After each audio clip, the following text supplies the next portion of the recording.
When I was in college, I actually was a banker, and I'm not made to be a banker, so...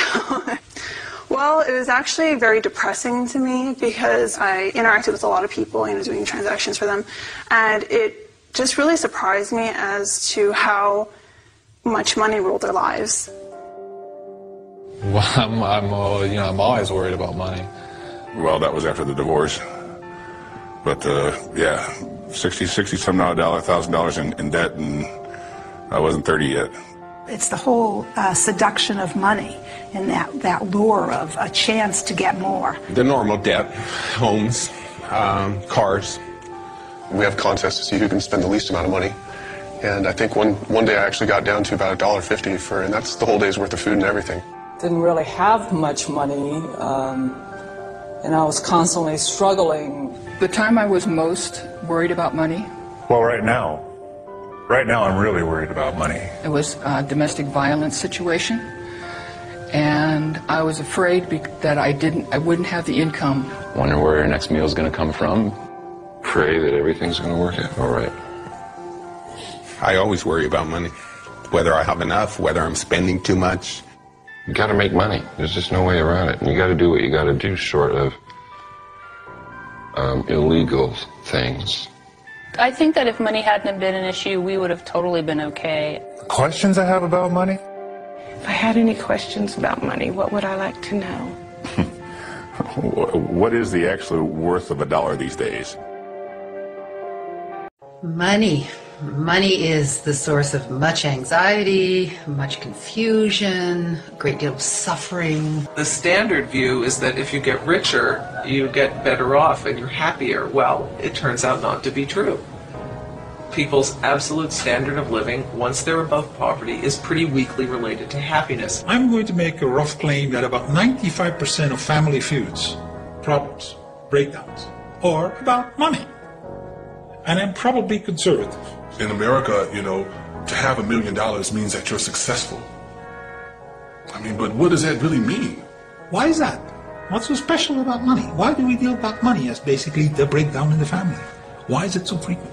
Our relationship with money is so troubled and so upsetting, and it is not just for people who are trying to make ends meet or who feel marginalized, but even our global billionaires are completely freaked out about money all the time. So having more money doesn't really resolve these problems we have around. The money system went global, and it began to disorder every local ecosystem and every local social system on the planet. At the bottom of all the rules is the rule that making money is always more important than anything else. We've made money more important than human life, more important than the natural world, more important than God or spirit. And on that really bed of lies, our relationship with money is resting. This is where we are today, is that the entire apparatus of assumptions underlying economics are simply wrong. So, why do we allow societies to be run with this malfunctioning source code? Part of the difficulty is that very few people think about what money is, where it comes from, how it is created, and how it is controlled. Well, remember, there has been 150 years of very intense propaganda and indoctrination to try to drive these ideas out of people's heads. If we could unpack all of this mystification, we probably find that economics was made so complicated in order to mystify people, so they could not really figure it all out. If everybody knew the full facts about how money is issued, how it's put into circulation, who is issuing it, how they have power and control over the economy and over individuals' lives, I think there'd be a lot of very unhappy people around. It's often been said that money moves the world, or money is the engine of the world, or money makes the world go round. But in more accuracy, money stops the world from going. I'm afraid that's more than I care to spend. Money doesn't facilitate. In its current form, it inhibits transaction and trading. We live today by exchanging goods and services with one another, and money is the medium that we use to do that. So money actually becomes the controlling element in economics. Those who control money control everything. Out of the simple barter of primitive people, spearheads became one of the first articles used as money. Shells have also served as money. Wampum was used by the American Indians. And hundreds of other articles have been money to various people at various times. There are different kinds of monetary systems, and some promote very socially responsible behavior, and some promote very antisocial, destructive behavior. My view of money in any society, not just modern society, is a projection of the collective unconscious of that society. And the proof of that is that every society takes its own money system for granted. If you try and find out what people think money is, you will be mystified and amazed. It's a confusion, it's inaccurate, it's absurd, it's superstition, it's myth, it's religious, it's crazy. Most people haven't an idea, they just use it. Perhaps it'd be more accurate to say it uses them. The banks have a complete monopoly on the money creation process. So the public are not actually involved in it at all, directly or indirectly. Initially, you could think a bank was about storing people's gold. So you come in, you store your gold at the bank, and the banker gives you a gold certificate and says, you have such and such amount of gold in my bank. Now, the basis of the paper money systems was when you could start trading those pieces of paper. And banks discovered that when people started paying each other with claims to the coins in the bank's vault rather than taking the coins out, that the bank didn't really need to keep all the coins in the vault in order to have enough to actually pay people who did come and want the coins. The banker realizes nobody's coming to take the gold. Gold's just sitting there. So instead of just putting out one piece of paper that says, there's such and such amount of gold, you can put out a lot of pieces of paper, given the fact that nobody is coming and taking the gold. And you can lend money. And the basis of that loan is the trust that people have that if they want to come and get the gold will be there. Money in the bank is not actually wealth. The only thing that makes that system work is the fact that nobody actually does come to get the gold. Now, if everybody said, you know what, I'm going to go get my gold at the bank. If everybody went and got it, there wouldn't be enough gold for everybody. You often had bank runs and bank panics. When people would have a lack of confidence in a particular bank, they would take those bank notes to the bank and demand their gold and silver. And with fractional reserves, that bank would quickly run out of the reserve metal and have to close its doors. The reason the bank did it is because they were making money off of earning interest, off of those loans that were promises that there was gold in the bank. Most economic textbooks never say what money is. They just say what money does. They describe money by its functions. They talk about things like medium of exchange, standard of value, store of value, or the classical ones. These are all things that money does. Money lives in a different space, in fact. It's an agreement. A lot of people think money is something that's tangible, real, and that you can pick up and handle. That actually isn't so. Money is basically an idea, and it's an idea that you owe someone something, or someone owes something to you.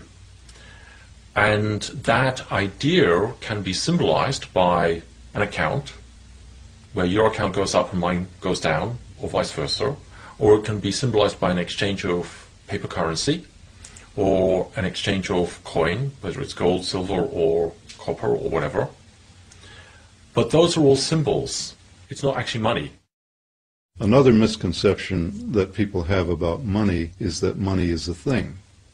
But in today's world, money is simply credit, which means it's an information system. And the question is, what kind of information does it convey? It's information about claims against the economic output. You have a bank account that says you have $1 million. You know, it's nice to say I have $1 million, but what really makes it nice is that you can buy $1 million worth of things that you want to buy. So if money is nothing more than information about what we owe each other, how does the money we use every day get created?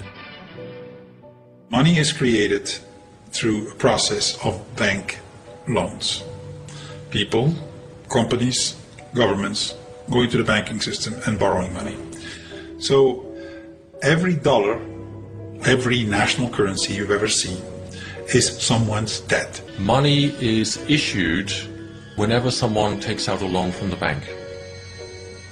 So if I walk into a bank and I want to borrow $500,000 to start a business, and I've got a good business plan and I've got customers, then the bank, assuming they agree, will give me $500,000 to start my business. There is your money, and this is your payment book. Thank you. Now, most people, if you ask them, will say, well, that $500,000 comes from somewhere else. It comes from someone else's savings. It comes from investments. That's actually not true. When I say money is issued as debt, I mean they don't get that money from anywhere. They actually create it out of thin air and create a credit in my bank account, and poof, there it is. John Kenneth Galbraith, in his book Money, Whence It Came, Where It Went, says this. He says, "The process by which money is created is so simple that the mind is repelled." And it's true. When I tell people how money is created by banks, simply by making ledger entries, they just can't believe it. The private banking system literally creates our money out of nothing and loads it into the economy. The only way new money can get into the economy and ultimately your pocket is via a bank loan. This means that every dollar you have ever seen is someone's debt to a bank. The simple fact is, and it's an uncomfortable fact for many people to realize, that if all the debts were repaid, then all the money supply would simply disappear. There would be no money. And that would mean a complete and total collapse of the economy. If everybody were to reimburse their debts, if that were possible, that everybody does reimburse their debts, there wouldn't be any money left. In fact, there's more debt than money available. And the reason is that interest is not created. The catch is that they want more repaid than what they've given me. When you go to a bank and borrow $100,000 to buy a house, they will check whether you are good credit, and then they will decide to create the money, entering it electronically in your account, and say you have to bring back $200,000 in the next 20 years. The $100,000 of the first loan is created. The second one, the interest rate, is not created. So they send you in the world, compete with everybody else to bring in the second $100,000. That's how the money is kept scarce. It is through the competition between the different players for interest that is not created. So there's always less money than is necessary. Okay? And it's done systemically. If you go to a bank and you borrow money into circulation, if the bank decides to approve your loan application, they will make two entries on their books. One is they will take your note, let's say it's a mortgage note, and that will be an asset on the books of the bank, and they will offset that with an equal deposit to your account, which is a liability on the books of the bank. So the money creation process is as simple as that. But the bank does not create the interest that you're going to have to pay year by year by year until this mortgage loan matures. So where does that interest come from? Where does the interest come from? I have to find that. Well, it has to come from some other loan that was made to someone else. So you have this inherent deficiency in the money supply. Not everyone can repay what they owe to the banks. At any given time, there is more owed to the banks than exists in circulation. Which means, inevitably, someone is going to lose the game. Someone is going to go bankrupt, and that has nothing whatsoever to do with the quality of the goods and services or the efficiency of the business. Nothing at all. Everybody in the economy is vying with everyone else to avoid defaulting on their loans to the banks. And the only way they can do that is by competing with one another for an inadequate supply. So it's like a game of musical chairs. It assures that there must be some losers, regardless of how competent they are in conducting their business. It's crazy. Sometimes it worries me because, what if there was like a collective understanding about how phony the money is when it comes down to it? What would people do? Would they riot in the streets? Who's propagating the illusion behind the money?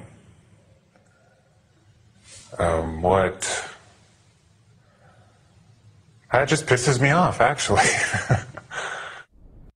Most people's experience with money is that money is scarce. And in today's monetary system, it is scarce. These cultural lies on which our relationship with money rests and is rooted is really governed almost completely by the most insidious and tragic lie, which I believe is the lie of scarcity. Even the Federal Reserve publications claim that what gives money its value is its scarcity. And this is false. It's not the scarcity that gives money its value. When we're talking about credit money, what gives it value is its ability to requisition whatever you want or need from the marketplace. We actually swim in a set of unexamined, unconscious beliefs. And we look out into the world and we just fear that there's not enough to go around without any evidence, really. And then we make that true. The domination model artificially creates scarcity. And that scarcity is one of the ways that the system actually maintains itself. Not only material scarcity, emotional and yes, spiritual scarcity. What does it mean to have enough money? I guess you always want a little more. There's not enough time. There's not enough money. There's not enough sleep. So it's a constant battle with there's not enough. We don't have enough. It's not enough. I'm not enough. And that is a mindset. It's an unconscious, unexamined mindset that creates distorted behaviors that are inconsistent with who we are. The same thing that keeps a rich person from giving is the same thing that keeps a poor person from making. It's that conditioned way of thinking and seeing that we have to really begin to address. Those who consider themselves poor in this country are not poor. I think it's this scarcity mentality. I think it's a belief system that we all carry.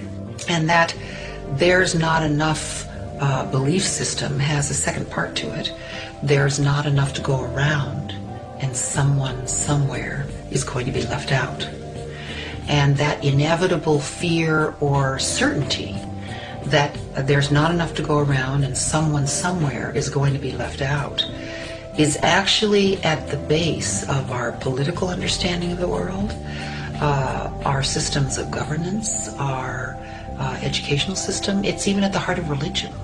Of course there are scarcities that happen naturally. There's a disaster, there's a flood, all kinds of things can happen. But here you have a system that artificially creates scarcity so that then you get people who really are fighting for the spoils, and since there's so much control from up on top, it is a way of maintaining the disunity and the confusion of those on bottom. What it is it's emasculated men. And what do men do when they're emasculated? They compensate with hypermasculinity. When you lean, particularly men, with no options. They get violent and they get destructive. I don't care where you're talking about. Go to Russia. What do you think the Russian gangs are? Go to Northern Ireland. Go anywhere in the world. These devastating dynamics are engineered. So our experience of money as being scarce is an artifact of the money system. In a properly run monetary system, there will be no scarcity of money.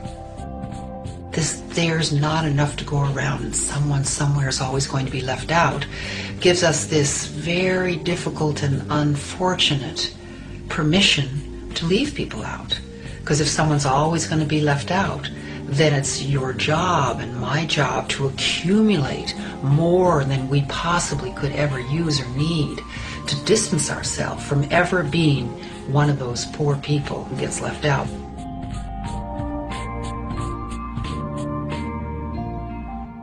At the point of view of the corporation, getting more and more and more, that is driven in part by greed, in part by the dynamic of trying to get profits, capitalism, but it's also driven by fear. Because if you don't do it, if you can't expand faster than the next corporation, they will get research money, and they will get marketing money, and they will beat you and may drive you out of the game. You're not quite as efficient in this plant as you ought to be by our calculations. This is the banker speaking. And so therefore, we're going to either raise the cost of your credit and drive you to do bad things to your workers or to your community or to the environment in order to boost that return and boost your stock price. And we will lend to you under those terms only. The nice way of saying it is nice guys finish last. If you're callous to the effects on others, you have a potential to rise. The odds are that you can compete your way up. If you care and are socially concerned about others, you're at a tremendous disadvantage. So I think the competitive dynamic that we have does sort of weed out a set of people for success. But I would say that what it weeds out for success is not competence, not creativity, not intelligence, but callousness far more often.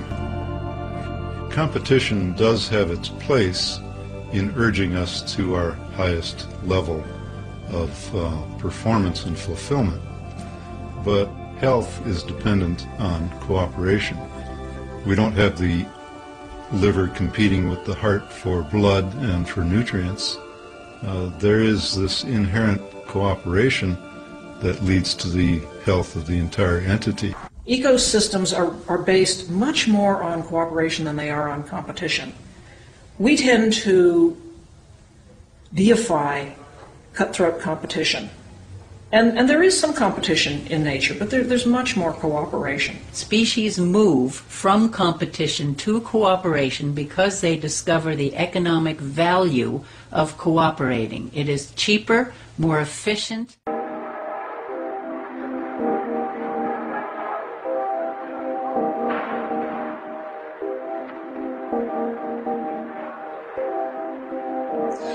We have 8 billion people on the planet. There's 1 billion of those that are happy to work but can't. There are no jobs for them. Some would argue that these people are unemployed because they lack skills or because they don't want to work. And that may be true in a few cases, but in the vast majority, that's not the reason why they're impoverished. The reason why they're impoverished is because you have this scarcity of money. If you have an economy which is generating only a limited number of good jobs, are you surprised that parents feel it's really important to teach their kids how to compete on every level? They want their kids to get those jobs. You know, another kind of response would be to get together and say, hey, wait a second, there's a problem with the structure here.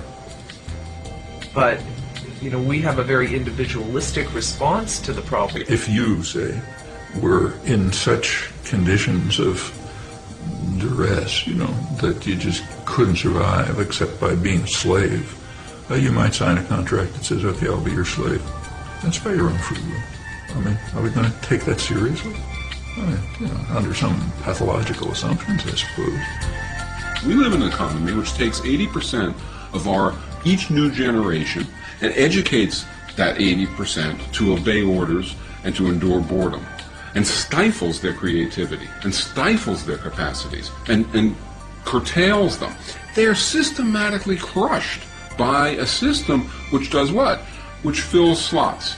And 80% of the slots need people who just do rote, tedious, repetitive labor, at least at work, and therefore are acclimated to doing that. I mean, you could say, you know what, this is a terrible job, I don't want to do it. It's a free market, you have total choice to not show up under these terrible conditions. At the same time, if you don't, little problem here, you're not going to eat, and your family isn't going to eat. And that's why people do it.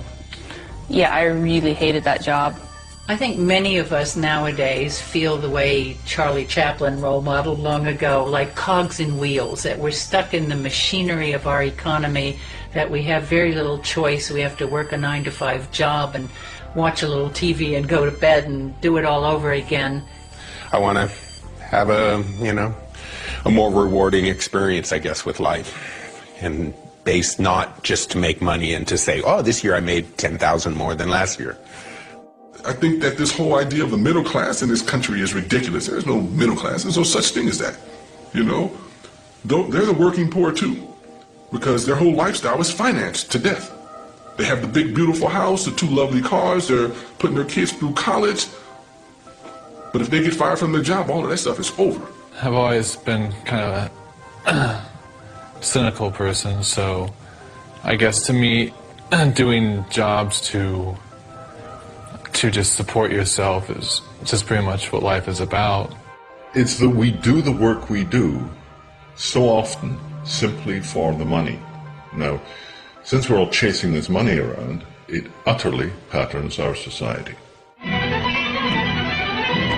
So hardly realizing it, they come into their purchasing stage and are off on a wild, non-stop ride.